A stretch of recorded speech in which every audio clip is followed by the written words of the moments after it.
Everyone, नमस्कार आप सभी को। आप सबका स्वागत है हमारे चैनल पे आरपी शिक्षा ग्रुप ऑफ एजुकेशन। मैं आपकी टीचर पूजा जैन। बच्चों, हमने लास्ट क्लास में काफ़ी सारी थ्योरीज को समझा, जैसे कि जीन पियाजे की थ्योरी थी, थॉर्नडाइक की थी और लास्ट हमने पेवलोव की थ्योरी हमने करी थी।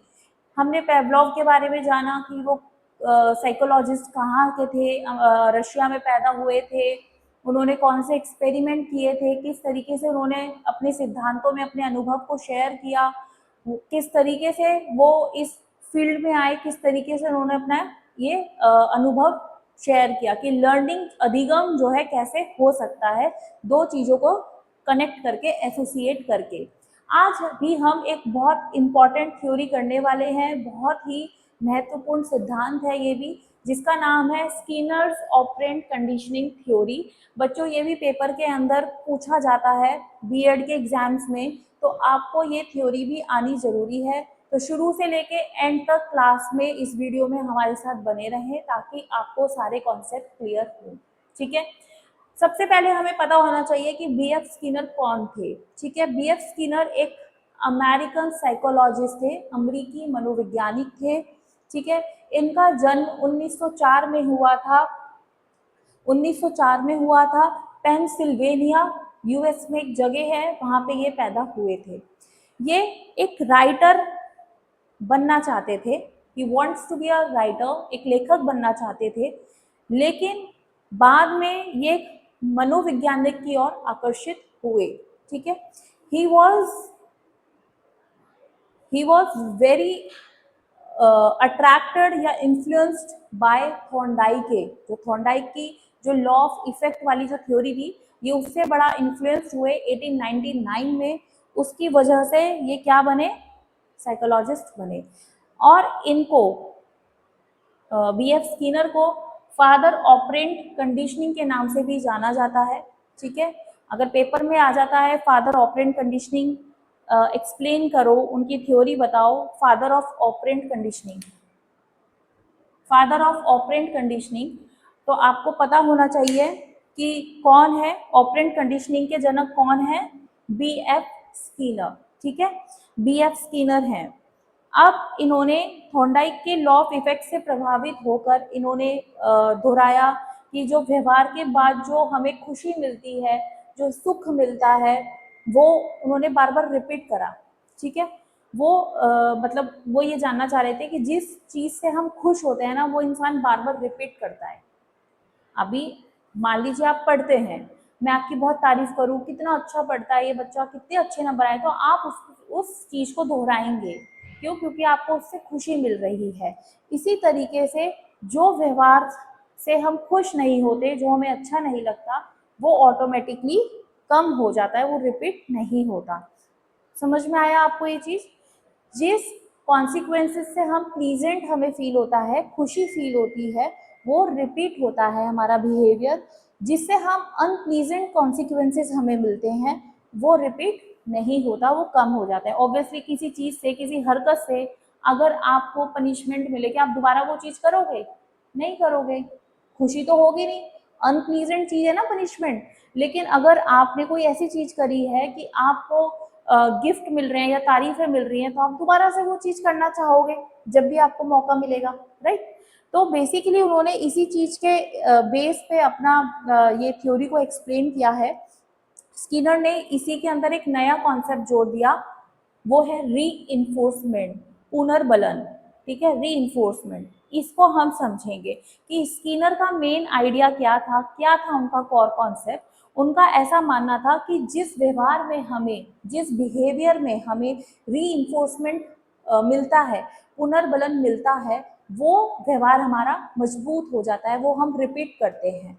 जिस बिहेवियर में हमें पुनर्बलन नहीं मिलता है, मतलब री इन्फोर्समेंट नहीं मिलता है, वो धीरे धीरे धीरे हमारा व्यवहार समाप्त हो जाता है। तो इसी तरीके से स्किनर ने एक एक्सपेरिमेंट किया था, स्किनर बॉक्स के नाम से वो एक्सपेरिमेंट फेमस है। ठीक है, तो ऑपरेंट कंडीशनिंग एक्सपेरिमेंट के नाम से पेपर में पूछा जा सकता है, स्किनर बॉक्स एक्सपेरिमेंट के नाम से भी आप उसे एक्सप्लेन कर सकते हो। तो दोनों ही नाम से पूछा जा सकता है और आप दोनों ही नाम पेपर में मेंशन कर सकते हो। ठीक है, तो ये एक्सपेरिमेंट हम समझेंगे कि इस एक्सपेरिमेंट के अंदर क्या बोला गया। ये उन्होंने चूहों के ऊपर एक्सपेरिमेंट किया था, ठीक है। तो ये एक्सपेरिमेंट हम अच्छे से समझेंगे। कंफ्यूज नहीं होना है कि मैम इतनी सारी थ्योरीज हैं हम कैसे करेंगे, कुछ नहीं है बच्चे। अगर आप लॉजिक समझोगे ना चीज़ों के, तो आपको एक्सपेरिमेंट्स ऐसे ही याद हो जाएंगे कि पैवलोव ने डॉग की थ्योरी बोली, जीन पियाजे ने खुद ऑब्जर्व करके बच्चों के हिसाब से उनकी कॉग्निटिव उस बेस पे बोला, थॉर्नडाइक ने अपने हिसाब से बताया है, इसी तरीके स्किनर ने रैट्स के ऊपर एक्सपेरिमेंट किया। तो ये चीज़ें आपको, अगर आपको एक्सपेरिमेंट्स याद होंगे तो आपको खुद मजा आएगा, ठीक है। तो उन्होंने एक एक्सपेरिमेंट किया हंग्री रैट के ऊपर, जो एक भूखा चूहा होता है, ठीक है। उन्होंने क्या किया, एक बॉक्स के अंदर एक बॉक्स बनाया, उस बॉक्स के अंदर क्या किया, एक चूहे को रख दिया, ठीक है। एक चूहे को रख दिया, वो भूखा है, बहुत भूखा है, उस चूहे को क्या लग रही है, भूख लग रही है। A hungry rat is placed inside the Skinner box, एक भूखे चूहे को बॉक्स के अंदर रखा। अब वो क्या करने लगा, उसको भूख लग रही है, उसको बाहर निकलना है, तो वो रैंडम मूवमेंट्स देने लग गया कि अब उसको बाहर निकलना है तो क्या करेगा, पंजे मारेगा, स्क्रैचिंग्स करेगा, गड्ढा खोदेगा, कोशिश करेगा, कूदने की कोशिश करेगा, कहीं कहीं से बस वो गतिविधियां करने लग गया कुछ भी, ठीक है, कि उसको बाहर निकलना है। अब क्या था, यहाँ पे ना उसको एक गेट दिख रहा था बाहर निकलने का, लेकिन इट वॉज क्लोज्ड, और इसका ना एक लीवर यहाँ पे था कि अगर ये दबेगा तो गेट खुल जाएगा, ठीक है। अब चूहे को तो ये बात नहीं पता, तो चूहा जब इधर उधर घूम रहा था, तो accidentally by chance lever press हो गया। क्या हो गया, लीवर प्रेस हो गया। तो जैसे ही वो प्रेस हुआ, लीवर जैसे ही दबता है, तो क्या हुआ, उसको बाहर यहाँ रखा हुआ क्या मिलता है, फूड मिलता है। तो ये क्या हुआ, उसको रीइंफोर्समेंट हुआ। क्या हुआ, रीइंफोर्समेंट, एक तरह से उसको अवार्ड रिवॉर्ड टाइप बोल सकते हैं, उसको मिला। तो जैसे ही उसने ये प्रेस किया, दरवाजा खुला, बाहर आया, उसको फूड मिल गया। लीवर दबते ही उसको क्या मिलता है, तुरंत फूड मिलता है, उसको यहाँ से फूड दे देते हैं। अब दोबारा से ये चेक किया जाता है कि उसने लर्निंग क्या करी, ठीक है, लर्निंग क्या हुई। तो अब जब चूहे ने नोटिस किया कि जब मैंने ये लीवर प्रेस किया, तो ये क्या किया, उसको ये खाना अंदर दे दिया, उसने खाना खा लिया। तो जब उसने ये नोटिस किया कि जैसे ही मैं ये दबा रहा हूँ मुझे खाना मिल रहा है, जैसे ही मैं ये दबा रहा हूँ मुझे खाना मिल रहा है, तो उसने क्या किया, ये सीख लिया। फिर उसने कोशिश नहीं करी, वो सीधा आता था, लीवर प्रेस करता था और उसको भोजन मिल जाता था। तो उसको क्या समझ में आया, वो रिपीटेडली उसकी जो ये हरकत थी बहुत स्ट्रांग हो गई। उसको समझ में आया कि मैं लीवर प्रेस करूंगा तो मुझे फूड मिलेगा, तो रिवॉर्ड से जैसे ही उसको खाना मिला उसको समझ में आया, जल्दी सीख गया, रिवॉर्ड से वो सीख गया। तो इसमें यही बोला गया है कि जो बिहेवियर है वो रिवॉर्ड के द्वारा फॉलो किया जाता है, और हमारी जब हम उसको फॉलो करते हैं रिवॉर्ड के द्वारा, तो वो रिपीट होता है और स्ट्रेंथ बनता है। कहते हैं ना, बार बार करने से हमारी वो चीज़ स्ट्रांग हो जाती है। तो पुरस्कार से व्यवहार क्या बनता है, स्ट्रांग बनता है, मजबूत बनता है। क्लियर हुआ, आई होप आपको ये समझ में आया होगा। अब हम ऑपरेंट कंडीशंस के प्रिंसिपल्स भी समझेंगे कि क्या क्या प्रिंसिपल्स हैं, उन्होंने क्या बोला, ठीक है। ऑपरेंट कंडीशनिंग की क्या समझेंगे, प्रिंसिपल समझेंगे कि क्या क्या प्रिंसिपल्स हैं। देखिए सबसे पहला तो रीइंफोर्समेंट है, जो मैंने आपको बताया, अभी बताया ना, रीइंफोर्समेंट, रिवॉर्ड टाइप, ठीक है ना। तो हम सबसे पहला है रीइंफोर्समेंट, पुनर्बलन। ये बहुत इंपॉर्टेंट है क्योंकि इसी के ही बेस पे क्या किया है, ये पूरी थ्योरी, पूरा एक्सपेरिमेंट बताया गया है। अगर आपको ये शब्द का मतलब समझ में आ रहा है तो ऑटोमेटिकली आपको ये थ्योरी भी समझ में आ जाएगी। पुनर्बलन, रीइंफोर्समेंट का मतलब, इन्होंने बोला स्किनर ने कि जो रीइंफोर्समेंट होता है वो किसी भी चीज को, मतलब बिहेवियर की प्रोबेबिलिटी को बढ़ा देता है, हमारे व्यवहार को बढ़ा देता है। अगर रीइंफोर्समेंट पॉजिटिव है, ऐसा लिख देती हूँ, अगर पॉजिटिव है मतलब हमें रिवॉर्ड मिल रहा है, तो हमारा व्यवहार क्या होगा, बार बार हम करेंगे, हमारा वो व्यवहार रिपीटेडली होगा, स्ट्रांग बनेगा। अगर हमारा रीइंफोर्समेंट नेगेटिव है, हमें पनिशमेंट मिल रही है, हमें कुछ भी नहीं मिल रहा है, हमें डिस्कम्फर्ट फील हो रहा है, हमें मतलब हमारी तारीफ नहीं कर रहे हैं, हमें पनिशमेंट दे रहे हैं, हमें मैंने सारी मेहनत करी लेकिन मुझे कुछ नहीं मिला, ठीक है। तो अगर वो नेगेटिव है, कुछ नहीं मिल रहा है, नेगेटिव रीइंफोर्समेंट है, तो मेरा जो बिहेवियर है वो क्या हो जाएगा, वो रिपीट नहीं होगा, रिमूवल या डिस्कम्फर्ट की तरफ चले जाएगा, डिस्कम्फर्ट हो जाएगा। मैं वहां से वो नहीं करना चाहूंगी कि ठीक है। अब आप लोगों के साथ भी तो होता है, आप दो सिस्टर हो, ठीक है, फॉर एग्जाम्पल दो सिस्टर हो, अब किसी रिलेटिव ने आके आपकी एक बहन को तो गिफ्ट दे दिया, प्यार कर रहे हैं, अरे वाह आप तो बहुत अच्छे नंबर से पास हुए हो, ठीक है, या आपने तो बहुत अच्छा खाना बनाया है, ठीक है। दूसरी सिस्टर ने भी खाना बनाया है, उसने भी अच्छा बनाया लेकिन उसको कुछ नहीं मिला। तो जब वो नेक्स्ट टाइम वो बंदा आएगा ना, तो वो बोलेगी कि ये चीज यही बना लेगी, मैं नहीं बना रही। क्यों? क्योंकि जो उसको रीइंफोर्समेंट मिला वो नेगेटिव था, कुछ नहीं मिला, कुछ नहीं दिया, ना तारीफ करी ना कुछ बोला, और उसको सब कुछ दिया, तो उसका तो मन करेगा दोबारा से कि वो आ रहे हैं मैं तो खाना बनाऊंगी। तो रीइंफोर्समेंट से हमारी जो प्रोबेबिलिटी होती है व्यवहार की वो बढ़ जाती है। तो पुनर्बलन क्या है? वो एक ऐसी प्रक्रिया है जो हमारे व्यवहार को क्या करती है, बढ़ाती है, इंक्रीज करती है। अगर सकारात्मक पुनर्बलन है, अगर पॉजिटिव रीइंफोर्समेंट है, जैसे कि रिवॉर्ड देना, पुरस्कार देना, तो ये हमारे व्यवहार को बढ़ाएगा। अगर नकारात्मक हमारा पुनर्बलन है, अगर नेगेटिव रीइंफोर्समेंट है, तो वो क्या होगी, वो चीज हमारे लिए कम हो जाएगी। जैसे किसी चीज को हटा दिया, मना कर दिया, हम वो अप्रिय, हमें कोई चीज पसंद नहीं आ रही है, तो वो चीज हमारे लिए नेगेटिव हो जाएगी। अब जैसे स्टूडेंट है, अगर स्टूडेंट, अगर टीचर अपने स्टूडेंट्स की तारीफ करती है, प्रेज करती है, तो स्टूडेंट क्या करेंगे, और अच्छा पढ़ेंगे, तो ये पॉजिटिव रीइंफोर्समेंट है, ठीक है। सेकंड आता है पनिशमेंट। देखो, रीइंफोर्समेंट रिवॉर्ड से रिलेट कर लो, पुरस्कार मिलेगा तो वो काम हमारा बढ़ेगा ही बढ़ेगा। नेगेटिव पॉजिटिव दोनों में होता है, पॉजिटिव है तो अच्छा होगा, नेगेटिव होगा तो वो काम हम हटा देंगे, नहीं करेंगे। अब आता है पनिशमेंट। पनिशमेंट से क्या होता है बेटा, पनिशमेंट से हमारा व्यवहार कम होता है, कॉमन सी बात है। आपको, आप पढ़ रहे हो, मैं पनिशमेंट तो करोगे क्या, नहीं। सेम चीज उसी चीज के लिए है, नहीं पढ़ोगे पनिशमेंट दूंगी तो आप पढ़ना स्टार्ट कर दोगे, दोनों चीज के लिए ही है, ठीक है। तो पनिशमेंट का क्या मतलब है, दंड। ये हमारे व्यवहार को कम करने के लिए किया जाता है। ये मत सोचना मैंने जानबूझ के उल्टा बोला है कि आप पढ़ रहे हो और मैं दंड दूं, तो क्या होगा, आप सच में नहीं पढ़ोगे, आप कहोगे पढ़ रहे हैं मैडम डांट रही जा रही, हम नहीं पढ़ रहे, है ना। मैंने आपको समझाने के कॉन्सेप्ट से बोला है। और अगर आप नहीं पढ़ रहे हो और मैं तब भी दंड दे रही हूँ, तो भी आप वो व्यवहार कम करोगे, मतलब फिर पढ़ना स्टार्ट कर दोगे। मेरा तात्पर्य पनिशमेंट से है कि दंड एक ऐसी चीज है, जिस व्यवहार को हम कम कराना चाहते हैं, हम वो चीज उसमें पनिशमेंट देते हैं। जैसे कि लेट सबमिशन, हम क्या कहते हैं, प्रोजेक्ट जो लेट सबमिट करेगा या असाइनमेंट जो लेट जमा करेगा, उसके नंबर हम कट कर लेंगे। अगर आपने प्रोजेक्ट अच्छे से नहीं बनाया है तो हम नंबर क्या करेंगे, कट कर लेंगे। तो वो क्यों है, वो एक पनिशमेंट ही तो है कि आपने लेट सबमिट किया, आपको एक डेडलाइन दी थी कि आपको तब तक सबमिट करना है, आपने नहीं करा तो आपके नंबर काट लिए गए। तो वो क्या है, ये चीज नेक्स्ट टाइम आप दोबारा से लेट सबमिट करोगे क्या, नहीं। तो वो आप वो चीज कम कर दोगे कि ऑन टाइम आप सबमिशन करना स्टार्ट कर दोगे। क्लियर हुआ? फिर है आकार देना, शेपिंग। क्या है, शेपिंग, आकार देना।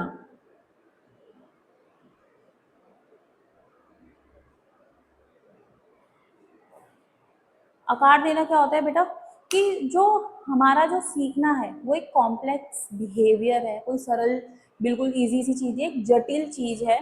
कि जब हम कोई चीज़ सीखते हैं तो स्टेप बाय स्टेप सीखते हैं। ऐसा नहीं है कि मैंने अभी आपको बोला कि भाई ये चीज़ है, ये तो ऐसे था, ये ऐसे था, आपने कहा ठीक है। मैं आपको एक एक पॉइंट करके बता रही हूँ, पॉजिटिव करके भी नेगेटिव करके भी, एक ही एग्जाम्पल को, जिससे कि आपको उसका इम्पैक्ट समझ में आए, ठीक है।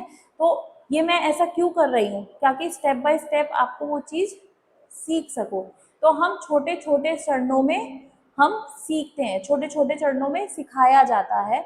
जब कोई जटिल व्यवहार होता है, कोई कॉम्प्लेक्स बिहेवियर जो होता है, वो छोटे छोटे स्टेप्स में सीखा जाता है। जैसे कि अब बच्चे का जो लिखना होता है, चाइल्ड लर्निंग राइटिंग, अगर बच्चा लिखना स्टार्ट करता है, लिखना सीखता है, तो हम क्या उसको डायरेक्ट सीधा 1 2 3 स्टार्ट कर देते हैं, नहीं। डायरेक्ट हम उसके अल्फ़ाबेट स्टार्ट कर देते हैं, नहीं। हम क्या करते हैं, सबसे पहले हम उसको sleeping line, standing line, diagonal line, हम ऐसे ऐसे करके उसको सिखाते हैं, फिर उसके बाद हम उसके अल्फाबेट्स बनवाते हैं ताकि स्लीपिंग लाइन और स्टैंडिंग लाइन से वो वर्ड बना सके, फिर वो 1 2 3 पे आता है। इसी तरीके से हम बच्चे को सिखाते हैं स्टेप वाइज, है ना। तो यही चीज बोला गया है, जो लर्निंग है वो क्या है, स्टेप बाय स्टेप होती है, क्योंकि कॉम्प्लेक्स लर्निंग ऐसे नहीं होती है। अच्छा, स्टिमुलस जनरलाइजेशन, सामान्यकरण जिसे हम बोलते हैं, ये जो लास्ट के जो 2 पॉइंट है जो हमने लास्ट अभी थ्योरी में जो किया था पेवलोव की थ्योरी में, सेम है, तो आपको इसमें प्रॉब्लम नहीं आएगी। स्टिमुलस जनरलाइजेशन, अगर आपने हमारी लास्ट क्लास नहीं देखी है तो वो लिंक अटैच्ड है डिस्क्रिप्शन पे, आप देख सकते हो, वो लिंक गिवन होगा, आप वो क्लास देख लीजिए, ठीक है। सामान्यकरण, इसमें क्या है कि अगर सेम रिस्पॉन्स मिलता है जब स्टिमुली क्या हो, मिलती जुलती हो, उद्दीपक क्या है अगर एक जैसा है तो जो हमारी प्रतिक्रिया है वो सेम होगी। जैसे कि स्टूडेंट्स क्या करते हैं, सभी टीचर्स की रिस्पेक्ट करते हैं, टीचर्स क्यों क्या है, एक समान है। ऐसा थोड़ा हम तो इंग्लिश वाली मैम की रिस्पेक्ट करेंगे, हिंदी वाली मैम की करेंगे, ऐसा नहीं है। सबके लिए टीचर्स सेम है, all teachers are same for the students, ठीक है। फिर है फिफ्थ स्टिमुलस डिस्क्रिमिनेशन, भेदकरण।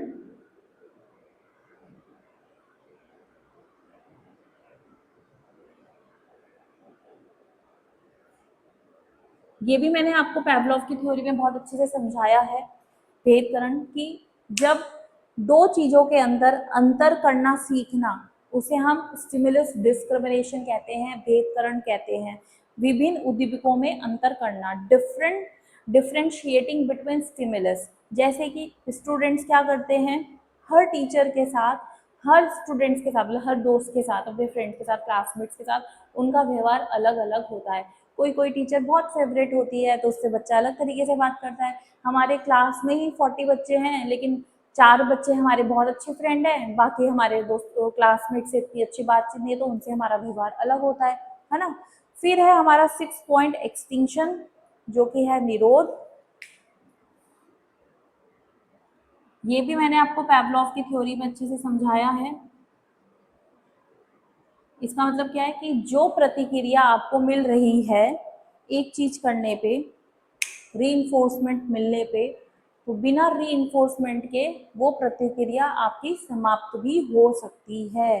अगर मान लीजिए कोई ऐसी चीज है जो बच्चा कर रहा है, हम बहुत तारीफ कर रहे हैं, बहुत तारीफ कर रहे हैं, अरे वाह कितना अच्छा खाना बनाया है, कितनी स्वादिष्ट सब्जी बनाई है इस बच्चे ने, तो अगली बार खुश होकर खाना बनाएगा, फिर बनाया, फिर उसके बाद हमने बोलना छोड़ दिया, हाँ हाँ ठीक है ले आओ खाना, ले, एक बार दो बार, तीसरी बार ना फिर वो खुश होकर खाना नहीं बनाएगा, धीरे धीरे ना उसकी वो गतिविधि कम हो जाएगी, ठीक है, वो समाप्त हो जाएगा। बच्चों का भी सेम होता है, पहले बच्चा बहुत अच्छा पढ़ रहा है, हम तारीफ कर रहे हैं, very nice, very good boy, ये तो लड़की बहुत अच्छी है पढ़ाई में, लड़का बहुत अच्छा है पढ़ाई में, तो बच्चा 100% देके अपना पढ़ रहा है।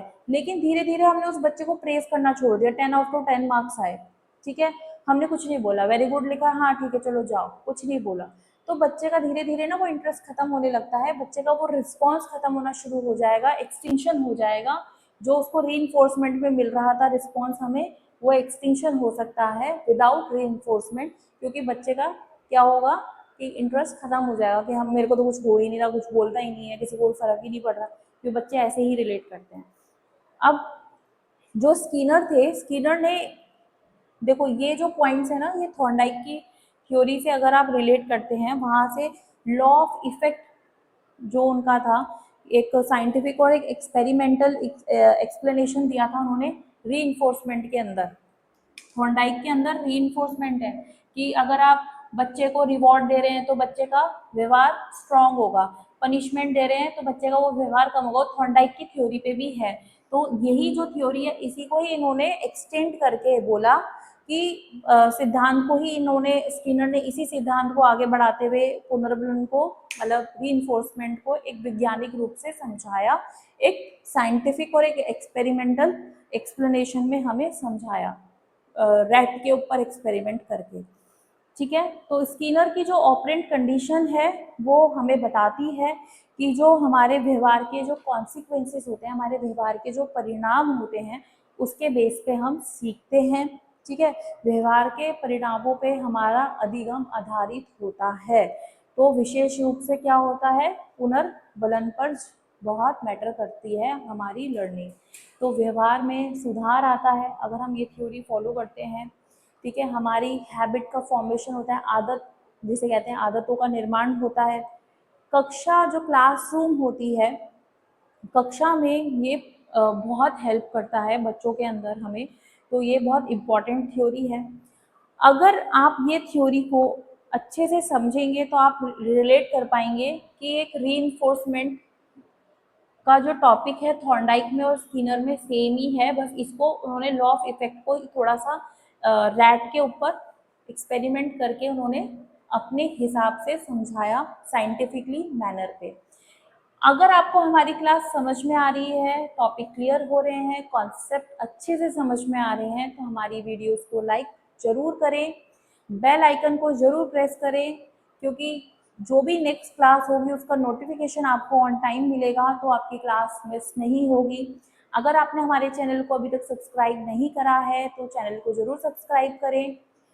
हम आपको नेक्स्ट क्लास में एक और थ्योरी के साथ मिलेंगे। तो हमारी क्लास रेगुलर आप देखते रहिए, नोटिफिकेशन पे जरूर ध्यान दीजिए और बेल आइकन को प्रेस करना बिल्कुल भी ना भूलें। अगर कोई डाउट है, कोई भी आपको प्रॉब्लम है किसी भी कॉन्सेप्ट में, तो आप हमें कमेंट बॉक्स में मैसेज कर सकते हैं, कमेंट बॉक्स पे कमेंट डाल सकते हैं। बाकी हम आपको मिलते हैं हमारी नेक्स्ट क्लास में एक और नई थ्योरी के साथ। तब तक के लिए धन्यवाद। Thank you.